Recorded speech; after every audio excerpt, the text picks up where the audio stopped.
Hey everyone, the month is October, so that means Prime Gaming went for a more Halloween theme this month, which will be interesting. So let's get into the videos.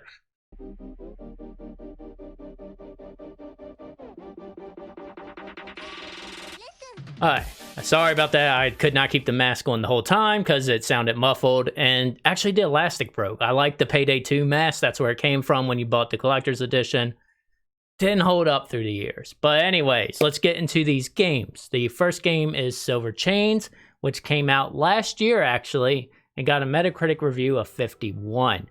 It costs about $25, and you're looking at about 3 hours of gameplay. And this is a first-person horror game. The story here is relatively simple. Peter wakes up from a wreck, and there's this creepy house that he walks towards, then passes out, and wakes up inside the house. And you're trying to figure out what's going on, and you get the story kind of tells you that they know your character here, so you're trying to figure out and piece together things. This game I'm not going to show too much of because I'm trying to keep it relatively open, so if you want to experience this, you will have a lot of the shock stuff. But this is your normal scary house. Dark corners, everything's old and interesting. And this scary focuses more on ghost. I'm not a big horror game fan, so that you're probably going to tell that through some of these reviews today. But the ghost ones I particularly just don't like. I don't know what it is. Maybe I've been around a lot of old houses and it creeps me out. So I guess that's a good thing for this game. A little creeped out. It does feel familiar from a lot of other stories I've heard. There's like a girl at one point you see in the corner that's a ghost and talks about mommy's mad. And I felt like I kind of seen these style of horror games before. So nothing felt completely original. Jump scares were pretty good, mixed here and there. Some of them weren't too great. This has some little puzzles, but it's very linear. I even seen one review was kind of giving the same thoughts I have. It almost felt like you were on a rail at some points. There is some action scenes where you have to like hide, but in generally you don't do much. You kind of walk around, so this is a little bit on the walking simulator side, but it does mix a little more to get away from it. But I would say not to download this. Again, I'm not a fan of scary games, so that's why this didn't hold to me. But the positives here is, if you like these type of games, the environment here was really well done. It gave me creeps looking at it, so I thought this was interesting. The con here, there wasn't much to the story and not too much going on or do. They did do the one animation I hate since Resident Evil, is when you open a door, you zoom into the door and then you open it, so you're like, oh crap, I know there's going to be a jump scare at some point. Like instantly if I zoom into a door, so thanks Resident Evil. Layers of Fear is the next game, which came out 3 years earlier in 2016, got a Metacritic score of 72 and is about $20. What is interesting about this is it's similar to Silver Chains, but this is a psychological horror first-person shooter game that is about 4 hours in length, and you're following this painter that has a crazy story. You learn very quickly he's not very stable, and it continues that. And this level design was very creepy, just like the game I mentioned beforehand. But what's different here, this isn't like ghost and monster scare. It's more like internal paranoia and schizophrenia scares. So it's kind of like you'll see rats. There's one scene I'll show here is when you turn on the lights, there's paintings everywhere behind you. So it was like you got that jump scare, but it wasn't like ghost, even though this painting creeped me out in general. But it was a different one. This one's more on the walking simulator side because you can't die in this one. And there's not like too much attacking you, but the story was really involved.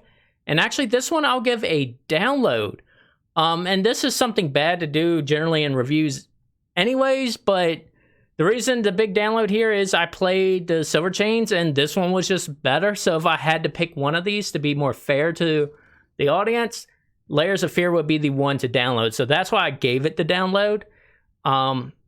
What was unique about this is a horror game that was kind of, you're fighting the character you're playing as. Like he's the one that's doing all the horror here instead of like Ghost Story. And the con here is the walking simulator, and if you're like me and hate horror games. So not all 5 games were horror. But this will be the last horror game we talk about, which was Dead Age, which came out in 2016 as well.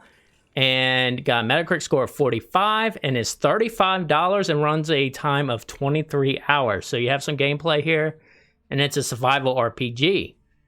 You can play as multiple characters in the game, but you start as a student first. And this is a turn-based combat, and you have the AP point system here where certain attacks you have to wait a couple rounds to build up your AP before you can use them. And this is your typical zombie survival game. You have your low ammo, you need to gather health, you have crafting to build new things. So nothing too special there. And you're probably wondering why I keep showing these battle scenes and nothing else. Is because there is really nothing else. Everything else is menus. The story is just text boxes. So you set up at a camp. You never see the camp. You don't know what it is. You see Cantina, you get a picture of it once, but you just click there every other time and you talk. So it's all the battle scenes, and it's turn-based. So there's a lot of menus you gotta get used to.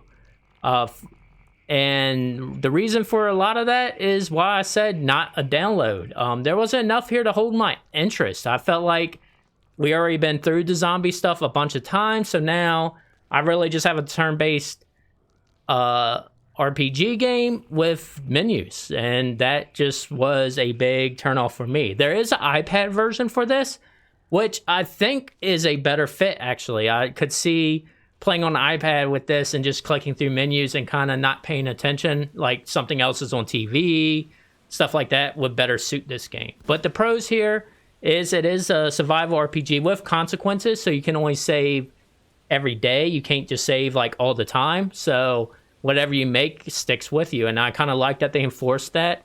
Not to download it is the no other gameplay except the battle, and it's a lot of menus, and personally, even for me, that was a turnoff. Okay, we are out the horror games. Next up, we have Jay and Silent Bob Mall Brawl. This actually came out this year, and I never heard of this. I usually follow Kevin Smith stuff. I haven't listened to the podcast much, so that's probably why I missed some of this. But this game is interesting. It's a Metacritic of 65 and is $15 if you want to buy it.